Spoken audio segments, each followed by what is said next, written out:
they showed some cattle. I think all the cattle ranches are getting just what Trump does. Voting. Yeah, he'll be trying to stop it.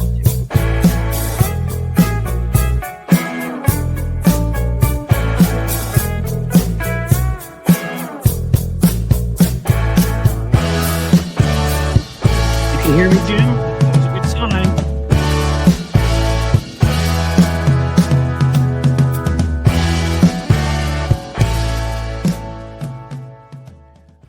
All right, folks, welcome back.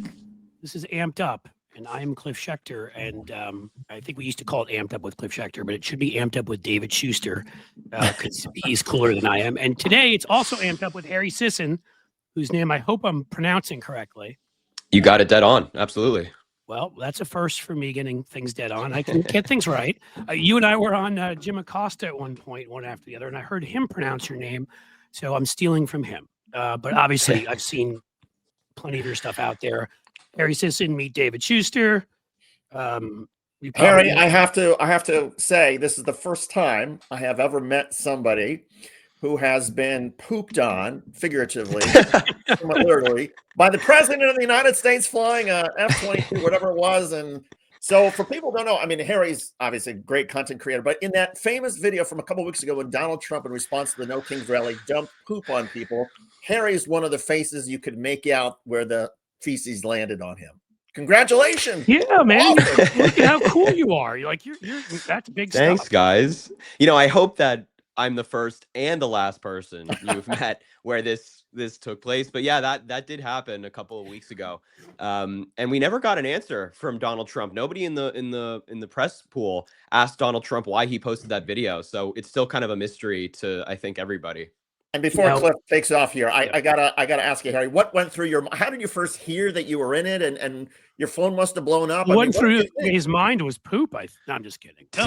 I think, right? No, yeah, it was No King's Day, and I had been at the protest. That photo that was used by Trump was a photo I took at the No Kings protest in Manhattan. And so I was home. I was watching college football. It was like Alabama, Tennessee, or something like that. And a friend of mine sent me a link to Truth Social, and they said, I think you're in the president's video. And when I get a link to Truth Social, I know something's bad, right? Nobody uses that app. So something's off. And without even clicking on it, I was very thinking, above board app Trump is crazy. Yes. Yeah, exactly right. I was thinking before I even clicked on it, I was like, Trump is crazy. He's strange. He posts weird things all the time, but there's no way he's attacking a 23-year-old right now, right? And then I clicked on it, and what do you know? There I am getting fecal matter dropped on me by the president.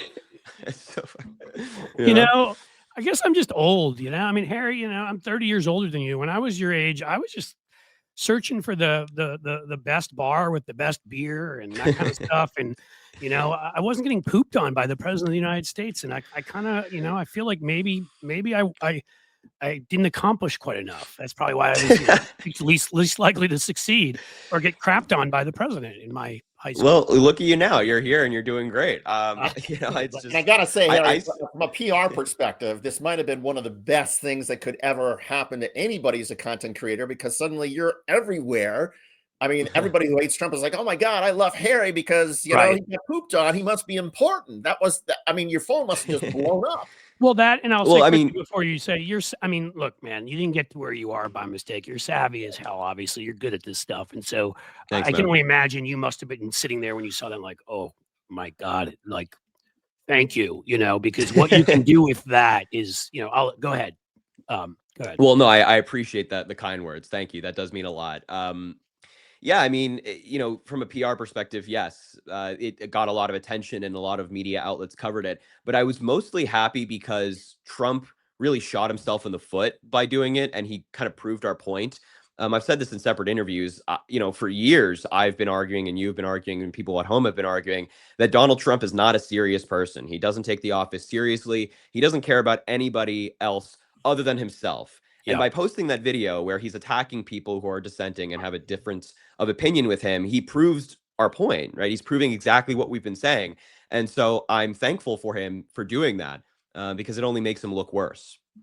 And I mean, again, I could make fun of myself all day long, like what I was doing in college and that kind of stuff. And you know, the maturity that you have, what you've chosen to work in, and then we have how old is he now? I don't know, 112-year-old sort of Right. purplish slash orange tinted, you know, guy who's almost falling over. And you're like, your maturity far, and again, I mean, it's like you're a mature adult, you're your 20s, and not to say that that's a negative, it's just he's in his 70s and he's president. And he like we originally made it so you had to be president at 35 because we figured that was an age we thought one would become a mature adult. Meanwhile, like, can we trade you for him? Because I think judgment more than his, Oh man. pretty much any day. Maybe one day, who knows? But yeah, I mean, I don't know. You know, it's a job that requires a serious person, a mature person who actually cares about people and making this country better. And I think this Trump has just time and time again proven that that is not the case. Those don't apply to him. And that video really speaks to it. I mean, if you as the president are fantasizing about dropping fecal matter on millions of Americans simply because they didn't vote for you, I mean, that's pretty gross. And remember what President Obama said, there's not a red America, a blue America, there's a United States of America. That's a philosophy that is pretty much absent from the Republican Party these days. And it's Sadly, it's yeah. sad, right? Yeah, it is. Yeah. Go ahead, David. You may. I mean, I'll just say quickly, it's made me a worse person, right? I don't want to be this way. I don't want everything to be Democrat versus Republican. Like, I actually am a geek who loves the whole theory behind a democratic republic where we negotiate and we, you know, and like if you look back at 80s, 90s, I'm not saying it was all good and we gave up and gave in too easily, but the point of it being that you work with people and nobody gets 100% of what they want, because what we gain out of everything is that we have security, we have a functioning system, roads get paved and such. Not more, but back then. And so I don't want to feel the way I do, but it's really hard. And I try to find exceptions. And then Lisa Murkowski goes and votes for the BBB bill and lets him off on Epstein. And I'm like, there goes my last hope. I don't know who's left. Now I'm sitting here and I'm like, so I like Marjorie Taylor Greene better than Fetterman. Like, what the fuck is going on in this world?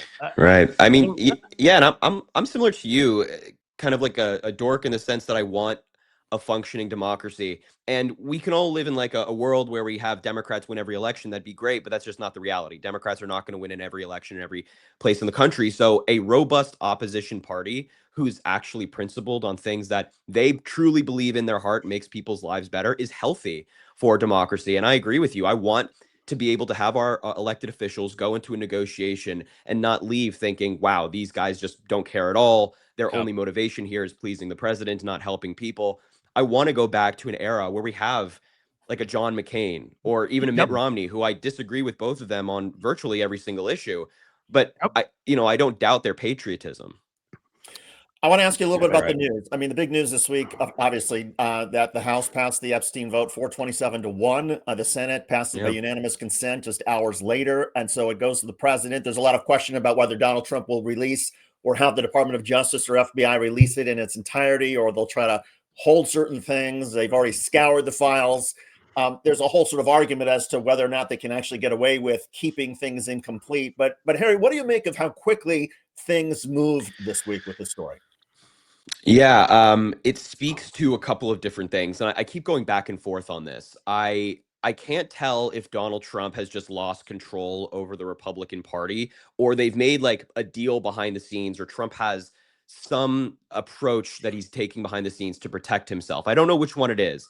I think both are decently likely, because you don't want to be a member of Congress and be on the side of protecting this awful, disgusting man who ran this pedophile sex ring. But then on the flip side, I also think it's entirely possible that Donald Trump has not suddenly had an epiphany and now cares about truth and justice, obviously. So is he working with, as you mentioned, the Department of Justice to say, these files mentioning me pertain to an ongoing investigation, the same one he just launched with Pam Bondi, so we can't have them released? I don't know. I keep going back and forth, and I think what happens next in like the next week or so will really tell us which direction things are going. Yeah, I mean, from my own perspective, I've never relied on these files being released, just because my assumption was, I mean, we heard about the 1,000 FBI agents who were scrubbing his name. I mean, which is fine Yeah. because there's no crime in this country at all. So you would want them to spend their time on important things like that. Right. Right. But I mean, you know, when you hear all that, I've almost wondered, well, what if they release them? And of course, it's just all the Democrats who are left. And again, let's be very clear here. Anybody in there, as far as I'm concerned, because I'm not a Republican and I actually have principles, is despicable and should spend the rest of it. I mean, if they, again, committed acts with anybody underage, should spend the rest of their life in prison, as far as I'm concerned. Totally. So I want to be right on the, you know, like on the record there. We've heard from friends of ours, friends of the show, you know, who've looked into this. I think of Ellie Leonard as one of them, and some other people that, you know, Ehud Barak, for example, is apparently horrific and, you know, allegedly didn't just have these trysts with underage, and that shouldn't be called that. It's rape. They don't have the right to consent.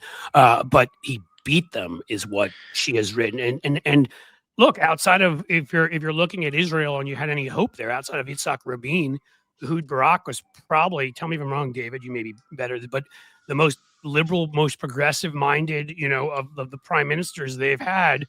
I mean, it's easy to be that against Sharon and Netanyahu, but, you know, still that. And yet I don't care, as far as I'm concerned. Like, if assuming that's true, you know, pardon whatever, fuck that guy. I want him to spend the rest of his life in prison, and anybody here too. But my worry is it'll just be Democrats or just Republicans and they don't like, and Democrats, and they'll have taken Trump's name out of it. It'll be like, see, wasn't me. That's my concern. But yeah, I mean, I share that concern too. You know, I don't think anybody should be going into this with any assumption that Donald Trump would act with an ounce of good faith. That's just how I'm approaching this. I don't think Donald Trump cares about truth, transparency, justice in this situation whatsoever. He cares about political self-preservation, and he will do anything to achieve that. And so that is also an equally likely outcome, that Donald Trump signs the bill. They release this huge trove of files, 100,000 files, whatever it might be, and it's just people they don't like. And Donald Trump can say, well, I'm not in the files. But I think even then that still fails. I think Donald Trump will still find himself in a bad situation because, you know, the American people have seen this cover up in real time. You're seeing the polling that overwhelmingly people think there's something going on here. They want the files released. And so if Donald Trump is sitting there and coincidentally it's only Democrats in these files, I don't think he gets away with it. And I think they'll still be punished in the midterms and in future elections for this very obvious and blatant cover up. And on that point, I do think there, in some ways, there's reason to be optimistic that the cover-up is not going to work. And here's why. Tom Massey said yesterday, and Tom Massey, of course, was the Republican co-chair on this bill, that if the 20 names that he has heard from the Epstein victim lawyers are not all released, that Massey, Marjorie Taylor Greene, and others will go to the House floor and they will recite these names. Also, Massey has said, if we don't hear these 20 names in the files, we will know that they are holding some of the files back. The other thing is, Cliff, you mentioned the 1,000 FBI and Department of Justice staff who were assigned by Pam Bondi and Kash Patel to scour the files in March and to red flag every Donald Trump reference and every. I think I know where you're going now with this, David. Can you imagine? I mean, and we've reported on some of this before, but there was such a level of incompetence with Pam Bondi and Kash Patel that when they initially set this up, there were no guardrails on these 1,000 staff. They could go look at anything. There was no compartmentalization. Access was for anybody. And so apparently there are members of Congress now who have a few of these 1,000 FBI and DOJ staff who saw all kinds of stuff, who are now prepared to be whistleblowers, so that if the files do get released and people realize, there's certain things that are missing, all of a sudden the House Oversight Committee is going to hear from Department of Justice, FBI staff who say they are deliberately withholding certain things. And again, that means that makes me feel a lot better. Yeah.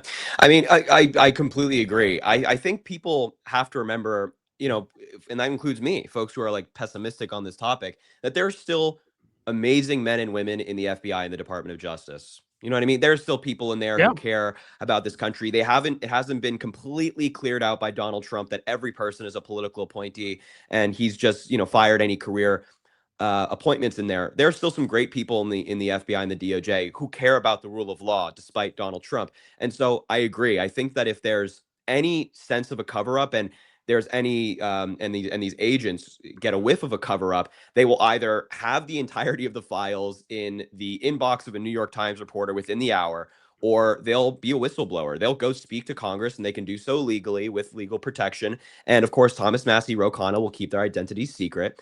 And Donald Trump will face more political punishment. I don't think there's a way out of this for Trump. He should have never used the Epstein files as red meat for his base, because now he's paying, I think, the ultimate price politically.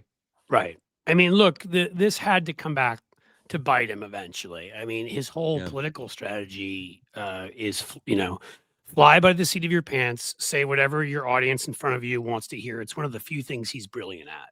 If you look at Donald Trump, I think if you look at him sort of like a throwback, like he's like a caveman, so you go back like 10,000 years ago and you're like, it's just the base needs. I want food. I want sex. I want, fame. I mean, I'm sorry, but that's the thing. It's like what you're talking before, like, I don't take him in good faith. Well, of course, there's no good faith with him with anything unless he's getting something. Like, he literally is the base human being, out for himself. Like, he'd throw Eric or if he remembered who Tiffany was, Tiffany or any of them overboard in a second. So, so I think the thing is that we'll see is, and as you're right, is, let me say this again. You're right about what you're saying in that, like, some of these folks are going to come forward, and that's a great point, David, because that's what worried me. You also have, it came out, there was apparently in multiple departments where the files are. Right. So beyond DOJ, we know that, at least from what we understand, Putin and Mossad have them. I gotta believe some of the other members of Western European intelligence agencies have access to these. Like, so even if somehow these FBI agents were doing this, like, it's hard to believe that the stuff that's in there with the number of enemies Trump has made, like, it's too good for the people who want to get back at him to not do that while he's looking older and more frail, as we said, while, the economy. Gee, I mean, what happens when you have massive tariffs and you're Taco Trump and you're like, we have them today, we don't have them tomorrow. You're bankrupting farms and cattle ranches and, construction sites or whatever by deporting all of their workers. You're purposely, like, talking down American workers, and that you're firing numerous government workers who then don't have the purchasing power anymore. I mean, we're seeing stagflation. I'm not rooting for a bad economy. I just have common sense. And if you look at all of those factors, it doesn't look good. We're in a big AI bubble right now. And I mean, if people start selling that off, it's a concern. So I mean, if you get Epstein, weakened, older Trump, and economy, that feels a lot like a perfect storm for everyone to throw him overboard. But tell me if you think I'm wrong. I don't know. I could be crazy. No, I mean, I completely agree. I, for the first time, truly feel like this could be the beginning of the end for Trump in terms of his political capital. I mean, people keep talking about him being a lame duck. I think it's just going to be worse than that. I don't think, at the end of the day, a lot of these politicians, they are loyal to Donald Trump to a T. But if he starts going down on this Epstein stuff, on the economy, and the midterms turn out to be really, really bad for the Republicans, and we just got a new Marist poll that had Democrats up 14 on the generic ballot, I think a lot of these members of Congress are also for people interested. To know, I don't want to cut you off, but just if you folks don't know polling, like, +8, +9 is a landslide. +14 is, honestly, you just got your ass handed to you in a way where, you've been spun around and don't know what planet you're on. I mean, that would be, talk about an FDR type realignment. What I want. Yeah, I mean, that would be a pickup of 45 seats for the Dems in the House. And maybe even the Senate control. At the end of if it's a +14 environment, you'd win Texas at that point. But no, I think I agree with you that this is the beginning of the end for Donald Trump. And as he becomes weaker in the public eye and his polling continues to go down, and it's only continued to go down throughout his presidency, there hasn't been like a moment where it's, oh, okay, maybe he's rebounding. A lot of these members of Congress, a lot of these people who want to run for president as well in 2028 will start showing their differences with Donald Trump. And you're already kind of seeing it a little bit with like Ted Cruz and Josh Hawley who are flirting with the idea. But I think Trump is cooked. I think Trump is cooked. Harry, you've got a very interesting story about how you got into this. When did you first become so interested in politics, and what drove you into social media and putting your voice out there? Yeah, I gotta say, like, why are you cooler than us, and why did it take me and David, you know, I don't know. No, David's better than I am. David, what Oh, you were man. you probably went into it in your 20s. I had a couple wayward years there. I will admit it, everybody don't come after me. Yes, I went and worked on Wall Street for 2 years after college because I'm like, I don't know what the hell I want to do with my life. And then I was like, not this, but I learned a lot, which was cool. And then, Yeah. and started getting into it in mid to late 20s. Like, you've been doing this since what, 18? Even earlier. I really got involved in politics when I was like 14, 15. I was living in Ireland at the time, actually. Oh, really? And yeah, I was living in Where Ireland. were I you? grew up in Ireland, in Dublin. Oh, wow. Great It town. was, yeah, I love Ireland. It's gorgeous. I lived there for like 9 years. And so, The Temple in District, man. my I had some fun out there, man. Temple Bar area is a nice place. I Yeah. unfortunately didn't get to experience it when I was an adult, but maybe I'll go back at some point. Um, no, but I was in Ireland. It was like 2015, 2016, and I was the only American in my school. And so I felt I should probably inform myself as to what's going on in the United States and what's going on politically. And I started reading about the 2016 election, and I just got more and more invested. And it became so obvious to me that people should vote for Hillary Clinton. It wasn't even a debate. And I could Right. see that at 14, 15 years old. And so when Trump won, I was devastated. And the day after, I walked into my school, and all these Irish kids and teachers are like coming up to me and saying, I'm sorry. They recognized how damaging this would be for the United States. And so I just kept reading. And then eventually I moved back to the United States when I was around 15. And I started working in politics on a local level with my state senator, my local councilwoman. I really thought the best place to make a difference and the best place to start is local, and I still stand by that. But then, Absolutely. unfortunately, during that time, COVID came. COVID just like wiped out everything for kids my age. I was a senior, or excuse me, I was a junior in high school when COVID really hit, and so all of my internships, my local work, just got ruined. Of course, I was in my basement just like anybody else. And while in my basement, the 2020 election was upcoming, and I was scrolling on social media, and I saw other young people talking about politics, and it's just as simple as I saw them doing it, and I thought I could do it too. And so I turned on my phone one day, made a TikTok account, started making videos. And now, 5 years later, it'll be 6 in this next April. We're here. And I've been doing it ever since, and still have a passion for politics and making a difference. And you were doing college as well, right? I mean, you went to college and Yeah. Yeah. You Doing and college as well. I'm still in college, actually, because I took off time to focus on the election. So I have a little bit more to go, but getting there, thankfully. without, I mean, again, I'm sure you get your share of threats. We all get like fun stuff. I don't know if you could see it from Yeah. here. I once every 3 months or whatever, there's some guy that sends me a picture of Donald Trump giving me the middle finger, which I enjoy. So that's why I put it up on my bulletin board, because I think it's kind of funny. Yeah. But that's not the real, like, I mean, I've gotten the actual work going to harm your family, and those are the ones that really. So I'm not asking for anything too specific, but where in general are you located? Oh, I'm in New York. You're in New York. Okay. I go to NYU. Yeah. Oh, you do? All Yeah. right, man. Yeah. So I grew up in that area, not far from there, Gramercy Park area. Beautiful. And oh yeah, I mean, it was great. My dad went to NYU, and we were very involved in everything. But as I say to people, it was actually Mitch McConnell's fault I left New York, because I worked against him in 2002, and that son of a bitch won. But I met my wife on the race, and she's from Cincinnati, and love of a good woman. So here I am. Everything's meant to be. With all due respect to NYU and New York, it's not quite like a lot of other places. And so, but I have a feeling, Harry, that you, just because of your generation, you are well equipped to answer this next question. And that is, there was a lot of discussion in the last election about younger men in particular who felt like the Democratic Party had gone too far in either ostracizing them or discounting them. And Donald Trump was able to soak up a lot of that sort of young, toxic male masculinity. And so huge numbers of younger men went his way. How do you see things cutting now? And was that sort of an accurate assessment of younger voters in the last election? And how do you see things changing? Yeah, I mean, it was, really disappointing to see guys who look like me voting for Donald Trump, my generation, men my age.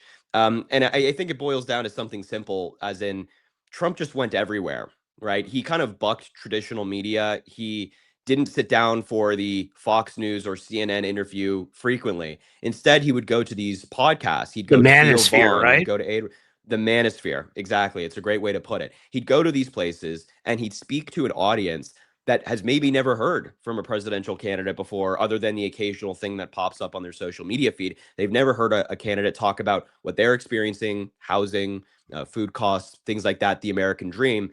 And they're doing so in a space that the other candidate is certainly not appearing. Kamala Harris didn't go on any of these podcasts, and that breaks my heart. And that's why I just think so many men were like, well, I'm only hearing from this guy. And they're not super informed on politics. They don't know that Donald Trump's a felon. They don't know that his first term was a total disaster. All they remember is a good economy, right? And so they voted for him, completely ignoring the facts of the matter. And now we're here. But what I find especially interesting, and there's other reasons for that, of course, but what I find especially interesting right now is the polling is showing just a complete collapse for Trump among That's one of the young two people. groups, right? Latinos and young men are just like they're fleeing. Yeah, it looks like. Because at the end of the day, you know, these young men, they are not part of the MAGA cult, right? They do not have a loyalty to Donald Trump per se. What they want is somebody who can actually fight for them, speak to what they care about, and make their lives better. And on every single front, Donald Trump has failed. Housing has not gone down. The American dream isn't any more attainable than it was when he got into office. It's actually farther away for most people. And that's just pissed a lot of people off. And you're seeing that in the numbers, which I think is great. And it shows that, you know, maybe our politics isn't so broken after all, and people are capable of adapting.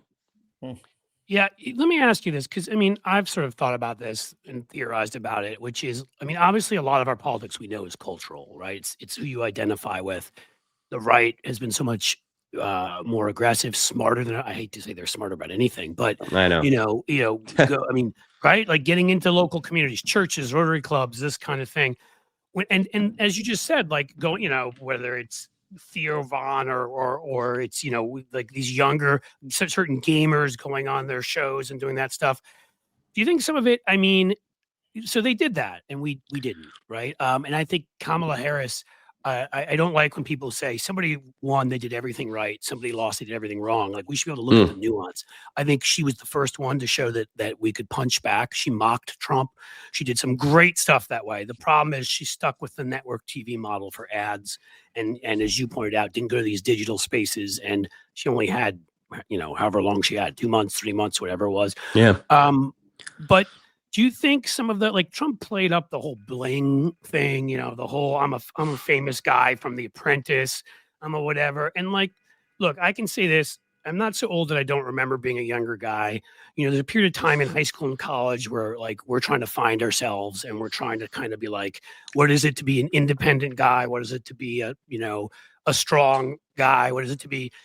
Do you think they played on sort of some of that? And it really was, I'm sure there were definitely, pandering on issues too. Like they'll tell you can't say anything. They're against free speech and whatever. But do you think some of that sadly sort of got some of the lower information types to just be like, hey, he's the famous guy who had the TV show. I'm going to go do that because I guess it comes down to insecurity. And I think that's an age for men where clearly you didn't go through it, but for a lot of men who don't know yet what they're going to do with their lives, their purpose, and particularly, if they're not lucky enough to go to an NYU or University of Michigan, for example, David, that kind of thing is could be tough. Am I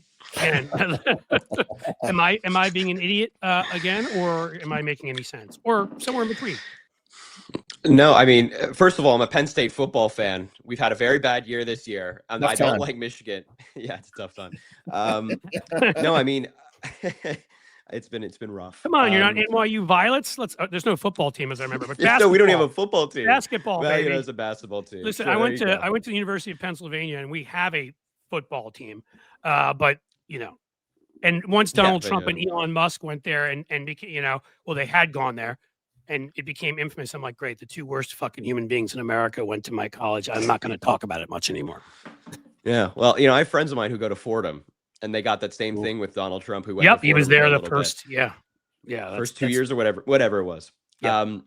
But on your point, I'm not sure if what I'm going to say is going to make any sense, but I completely agree with you. I think for a lot of young men, especially growing up in the social media era where everybody's lives look perfect on social media, no matter where you look, That right? is so Everybody has it better than you. Everybody's doing better than you. There's a lot of insecurities that come with growing up as a man and of course a woman, but we can speak further to this because we're men. There's a lot of insecurities that come up with it. Like, what does it mean to be a man? What does it mean to be a good man? Who do you like? What do you like to do? What do you want to be when you grow up? Can you support a family if you want to? Right? These are big questions that younger and younger men are having to grapple with and deal with as they approach manhood. And so I think Donald Trump played on a lot of those insecurities. He spoke directly to them and played into people's worst tendencies and said, it's the immigrants who are ruining the American dream for you. You can't buy a house. You can't become the person you want to be because of the immigrants, or it's the women, or whatever it is. And unfortunately, the blame game has proven to be an effective political strategy for Donald Trump. And so yeah, I think he put on this bravado of, I'm going to fix it. I'm a businessman. I've done this before. Just vote for me. And a lot of people fell into that trap. And I think they're coming out of it and they're saying, okay, yeah, this guy's full of shit. But unfortunately, it did happen.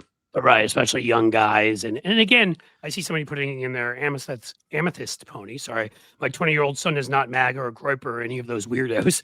I've got 2 teenage boys, and neither of them are either. They are Great. they know the deal, and they're smart kids and whatever. I'm not making the point that this got everybody. I'm saying that by playing that up, Trump was able to win a larger percentage among young men because there is a certain segment of young men who are trying to find themselves, and I feel like they played directly into that. So, 100%. I completely agree. So another one of Donald Trump's very wealthy friends, and I think this may also get into, I think there's an impression among billionaires, very wealthy people, that they know best, and they will offer their advice to particularly young men about, how do we make America great again? How do we, make the American dream possible again? Well, this week there was Donald Trump's friend, Bill Ackman, who's a millionaire hedge fund CEO. And he posted on social media on X this thing about how he felt concerned that people of your generation, Harry, young men in the social media age, don't know how to sort of break the ice or talk to women. So he gave some advice and said, I think you should just go up to a woman and say, may I meet you? And he said, to me, that always worked. Now, what was is this a Bill Murray sketch of some sort, or is this reality? He really put this out there. And it's sort of like, what was cringe about it is not just the may I meet you, which was, whatever, people can take that. But the idea that this guy, because he's a billionaire, because he's really wealthy, he thinks that he knows best and he can tell your generation, here's how you pick up women. I just struck me as bizarre. What do you make of it? Yeah, that does. I just can't even get over the quote of "May I meet you." It is so bizarre. Meet you. Like, it's so comically bad. May I make your acquaintance? Sorry. Yeah, exactly. It's like you're talking to one of Elon Musk's AI robots or something, or Elon Musk, who's basically Elon Musk, right? Exactly.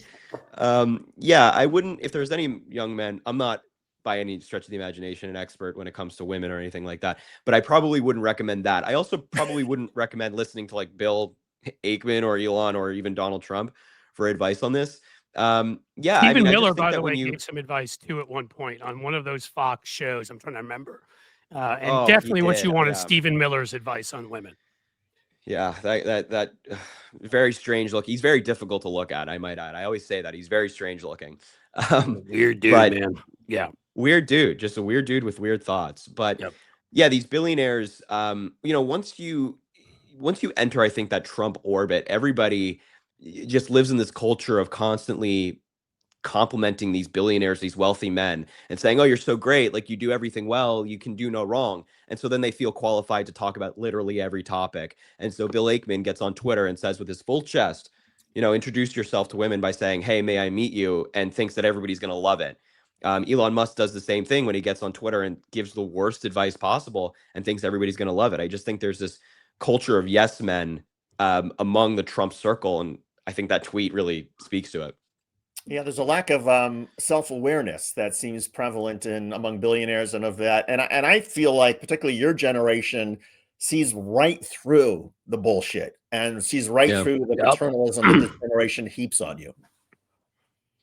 Yeah, I think so. And I think that, it's a lot of what we're seeing in the data proves that Gen Z is not a monolith and they shouldn't be treated as such. I mean, 2024 proves that. Now we're seeing the polling swing away from Donald Trump proves that the generation can really vote either way. Of course, you have people like me who I'm always going to vote Democrat. And then you have the opposite of me, people who are always going to vote Republican. But there's And just a most of them are large being swath paid of by people. Russia, but that's fine. And most of them are Sorry, being I'm paid by just exactly fucking right. around. Go ahead. No, but no, you make a good point. I mean, the Tim Pools, the Dave Rubins. I mean, Right? call them Benny out. Johnson totally did it. He totally did it because he believed it. Yeah. Okay. Go Yeah, ahead. exactly. He's a principled guy for sure. Yeah, but I mean, I just, Gen Z can go either way, can swing either way. And a lot of these young people I talk to who are not super politically involved are just really fed up with the billionaires, with people who think they know best when they've consistently screwed people over. And they just want something new. They want a shakeup. And that's why a lot of people I speak to here in New York loved Zohran Mamdani, even if they don't know every policy by heart. They just saw somebody who's coming in who does not come from a billionaire background and just shaking things up and being new. And I think you'll see more and more candidates like that, whether they be a progressive mold like Mamdani or just somebody who's more liberal and they just come from a different background. But a lot of people are just sick of people like Musk in my experience. Yeah, I mean, I wrote a piece after, for first predicting kind of a lot of what happened in that election, which I still, again, have to keep saying. I think people don't understand how insane that this election was, right? Like Yeah. the DA in Yeah. Bucks County, the last time we'd elected a Democrat was 1891. Kind of a big deal. Bucks County, Pennsylvania, I should say. That's an important state, Yeah. right? We'd never had more than 54 state house or state delegate. It's state delegate, house delegate. I'm screwing it up, whatever it is. You know what I mean, right? The House of Delegates. There you go. In Virginia, we never had more than 54, and now we have 65, and they won a bunch that they didn't expect to win. That was a pretty huge election. But the key thing that I think is Democrats started to learn finally how to campaign and learned from network TV. Nobody's watching network TV anymore. And you need something more authentic. So Mamdani obviously got the most credit and frankly did it the best. But, I wrote about Mikey Sherrill, who refers to herself as more of a moderate, worked with local influencers across New Jersey. Again, understanding the importance of people in local communities. I'm talking about teachers and nurses and whatever who people trust. Spanberger, who won by an enormous amount in Virginia, pulled a bunch of money from network ads. It was in the millions, and put it into streaming and digital ads. Like, again, to me, this tells me it goes beyond just the progressive, center left, moderate, but we're all on the same page, I think, which is we're pro democracy, we're pro basic rights for everybody. And I have to believe at this point, and I want to hear that what your thoughts are, because I do think part of the Gen Z going back and forth is so many people lack opportunities, and they hear that someone's going to provide them for them. And I feel like there's just this enormous opportunity if we step forward with a message. I mean, we did on affordability, talk about affordability, but also talk about a way that a sort of new way forward. Again, I always refer back to when we had a New Deal moment and saw it and grabbed it, which is the safety nets have almost torn apart. The job market at this point, Trump has done his best to make it suck. There are things not many, but there are a few things out there that actually pull above 80%. I had one up the other day, which is paid family and medical leave polls at 85%. Everybody is fucking for it.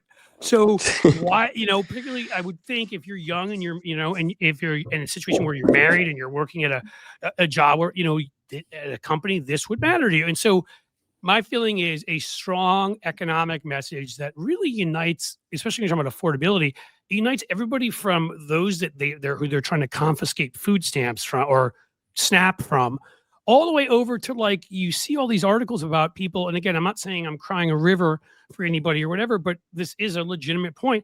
People that are making, $200,000 living in the suburbs who are making more money than their parents did. And like, I can't afford childcare. I can't afford to send my kids to college. I think we can build an economic model, message that's inclusive of all of them.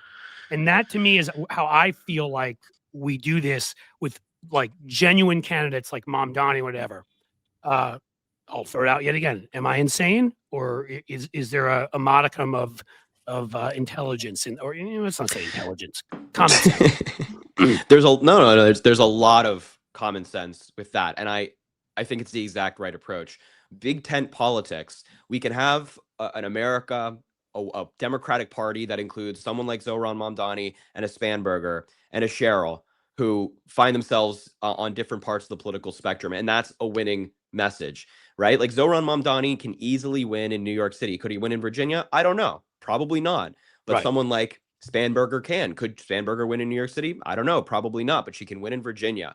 So we can have different candidates of different beliefs and have them in this party that, as you mentioned, focuses on democracy, focuses on affordability, focuses on the environment or childcare, whatever issue. And let me say quickly, you brought up Billionaires before, and I feel like, again, every good story needs to have a good guy, a bad guy. It needs to tell people, here's what went wrong, because the bad guys caused it. Here's, this is a narrative, right? Here's what we're going to fix as the good guys.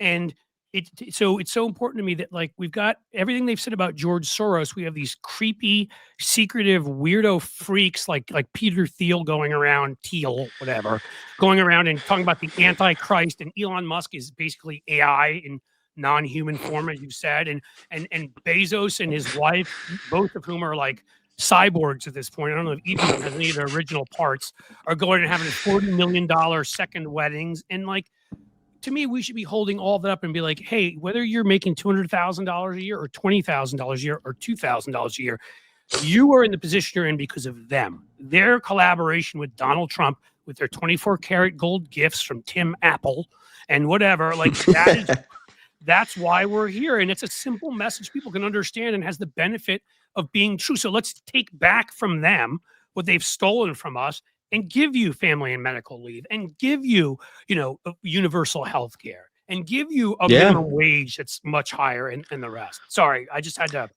throw that in there. No, I mean, you don't apologize. It's a great point, and it's exactly right.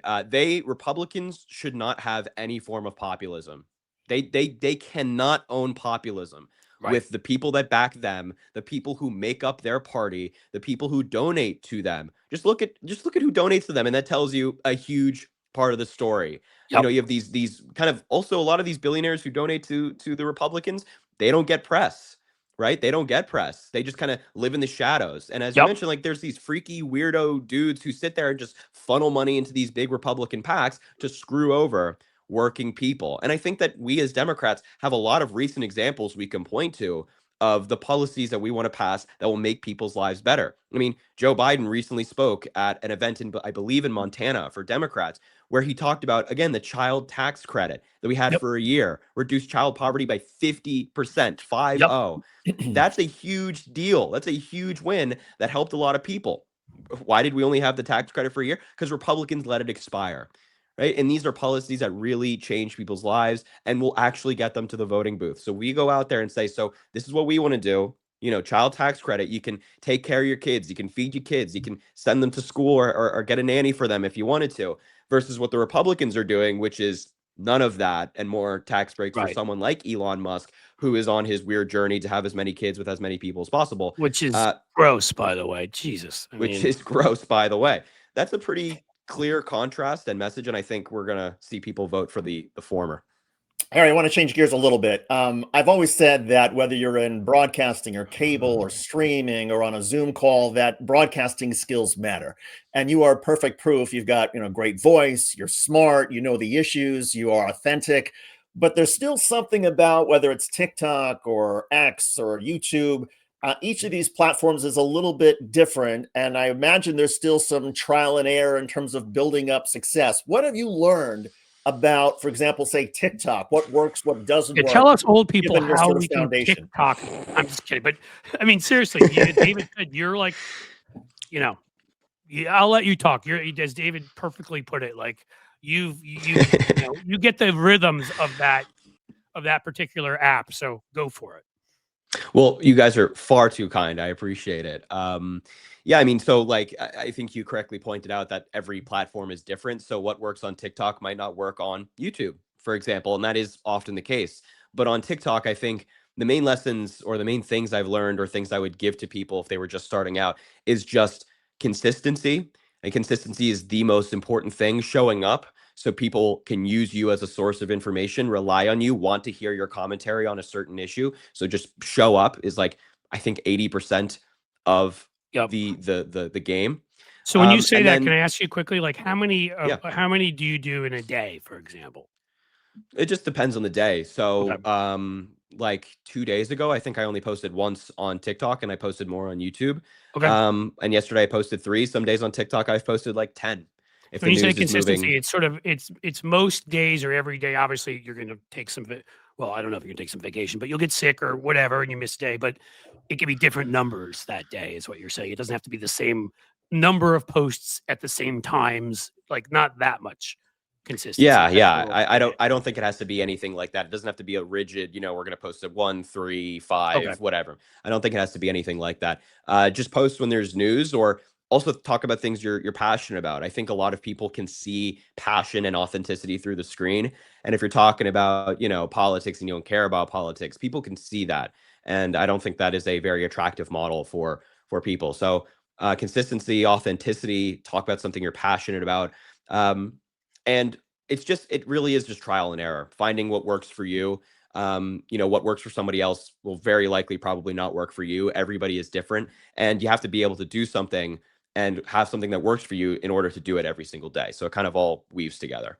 It also seems like you have to have something that sets you apart. So, for example, in the world of Mm. broadcast journalism, are you the broadcast journalist who can move the story forward, who can break news, who can provide information that people didn't hear from the broadcast networks of the Washington Post that day? I would also imagine that in social media, maybe it's information that's different that sets you apart. Maybe it's a perspective, context, an opinion. There's got to be something that separates you from the crowd in addition to having great skills, right? Yeah, 100%. And that's a really good one that I left out, which is, yeah, just be different. Give people a reason to follow you because there's so many people who go on TikTok or any social media platform and they want to talk about the news and they say, here's X, Y, and Z, and that's that. You can get that from anywhere. You can get that from CNN, right? CNN has a Right. TikTok. But what makes you interesting? What makes your opinion worth listening to? That's you kind of have to find your niche. You have to carve it out. And for me, I think that took a while because the space is so crowded. There's just so many people who are doing this Yep. and a lot of competition. And it's just, again, I think hard to figure out like what you enjoy doing, what you are specifically passionate about, what format you're passionate about. And so it just Would takes you say time, you have a niche like within politics, or do you sort of cover everything? I mean, I think I cover everything, but I think my niche is I'm very openly and proudly a Democrat, a Gen Z Democrat who I'm not going to both sides things. So I'm not going to say if I'm making a video and I'm talking about the Epstein files, I'm not going to say, well, the Democrats have been demanding the files, but Donald Trump has been saying X, Y, and Z. It's like, no, I'm going to call out the fact that Donald Trump has been very openly covering this up. And I think especially now in times like that, people enjoy that. But I am by no means a perfect creator. I don't rank myself in like the top 10, 20, 30, 40, 50. I think there are a lot of people who do this in a very good way. So, if are you friends with some of the other guys, or like, should we set up like celebrity boxing matches, like maybe you and Aaron Parnas, or like you and Keith Edwards, or like, that kind of stuff, or no? Yeah, I'm friends with both of those guys. Are you? So I won't box them. I'll leave. I suggested I was on the I've Had It podcast the other day. And I suggested that for this UFC event they're going to have at the White House, that Stephen Miller and I should fight. They Oh, should make an exception because I boxed for 4 years and I Oh, want to introduce myself to Stephen Miller. And I think there'd be no better way than a sanctioned a MMA right fight on the hook White could be a House. great way to introduce yourself. well, Is for I Henry, for think so everybody too. who's a fan of yours or has become a fan through this show, how can people find you in addition to TikTok? Where else are you? What are the various handles and all that kind of stuff? Well, I am on every single platform with the same handle. It's just Harry J Sisson, Harry, the letter J. Sisson is spelled Sisson on Twitter, TikTok, YouTube, Instagram, Substack, pretty much everywhere. And so are you definitely on TikTok and YouTube regularly? I feel like I see you on Substack a lot, so you must be on there relatively regularly too. But I mean, are you sort of same amount on all of those? They're all equal? Yeah, I'd say pretty much all equal. As I mentioned, it Cool. depends on the day, but if you're just looking at a long term, probably all equal. And was there ever any temptation to create your own video back to Donald Trump where you shoot feces back up at his plane and bring him And down or if something? there is, can we help you do that and have fun with it? You know what? You guys can definitely help. There was a lot of temptation, but I figured I'll leave that for now, maybe at a later date. All right, we'll think. You know, I wrote ads in the past, and we'll think a little creatively about. You know, I mean, you don't want to do just the same thing Trump did, but you know, and obviously we don't want to do anything that they'll find as a threat before you end up in Guantanamo or. Right, exactly. You'll never hear from me again. Accuse you of being a member of Trendel. I won't pronounce it correctly, but you know, seriously, and I mean this from the bottom of my heart. Thank you for being out there, because they're just not. You know, I joke about it, but I was very into politics by the time I was your age. I certainly wasn't when you started out. I think for me during college was when it happened, and I got more serious as time went on. But especially today, with social media, with the importance of people that get that authenticity matters. You know, what you've done has made a huge difference. I mean, I think you know that. I hope you know that. And you don't need to be the perfect creator. I mean, look, there's some other folks out there, young folks like yourself, who are also doing it, but it doesn't mean that like you haven't uniquely created something that's pretty cool. Where I could tell my 19-year-old I was having you on today, and he was like, "Awesome." I knew who you were. You know, he gets a mixtured Instagram of rock and roll and like, you know, movies. Hell yeah. And a little bit of political stuff, and of course, you're in that stuff, and so, you know, you're reaching an important crowd. You know, and David and I, you know, I think we like to think of ourselves still as young, but I'm guessing that we don't. We come off kind of geezerish. We kind of, you know, if I try to talk to somebody who's like, if I get off my lawn, exactly. Get off my lawn. I try to even convince somebody politically, they'll probably throw me in the Epstein file. So I don't even want to take a chance to talk to anybody. So seriously, what you're doing is such a service. It is. I know you make a living doing it, and that's great. And you probably have set yourself up well, but like you could have done a million different things, I'm sure, and done something with a lot less stress, a lot fewer people yelling at you and calling you names and threatening you. And because we've all, you know, I've been through all that. So thank you from me for like being out there for us. I really appreciate it. Well, I always, you know, think about, I'm like, damn, I could have just been a lawyer, huh? I could have just gone to law school. I wouldn't deal with the threats, you know, go to a law firm or work in public, you know, could have done something like that. No, but I appreciate it, guys. And look, likewise, genuinely, what you're doing here is so important. What the folks at home are doing is so important. And I've always maintained that the moment we're in is so unique and it requires a unique response. And so people from different backgrounds, different ages, different ethnicities, different origins, different ages can be involved in this and have an important voice and, you know, make a Everybody's difference. an influencer, right? Like, oh, my back. People, oh, my back is hurting. Oh, David's in trouble. Get David his cane. Somebody pull the lever.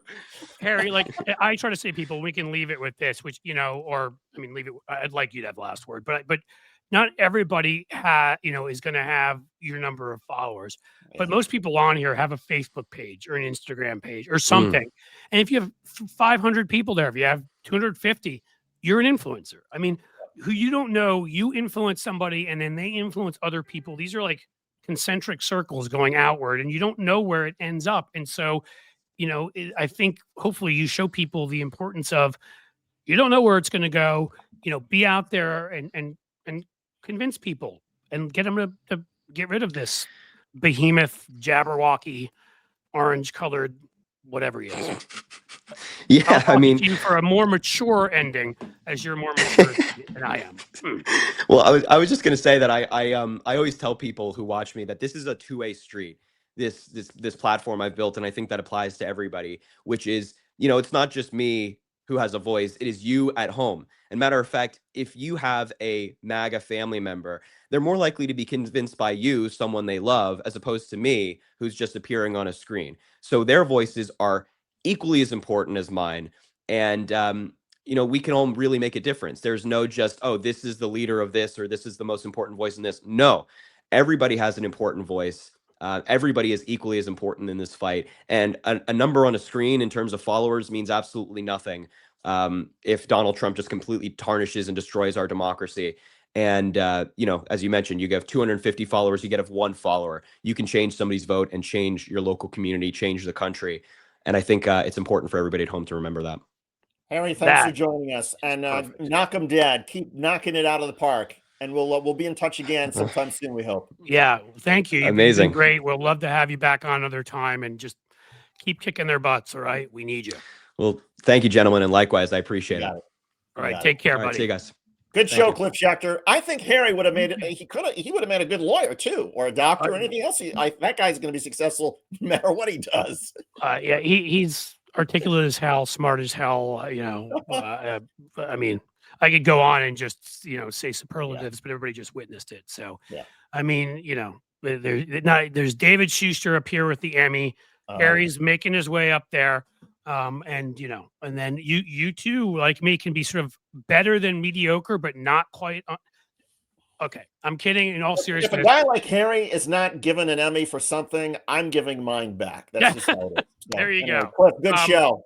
Good show, my friend. Harry was great. David, you've been great. This has been a great show. Thank you, everybody. And as the sun sets slowly in the west, my friends, we bid you a fond farewell. Take care. And I'll put music on or something of that style to say goodbye. Seriously, take care, folks.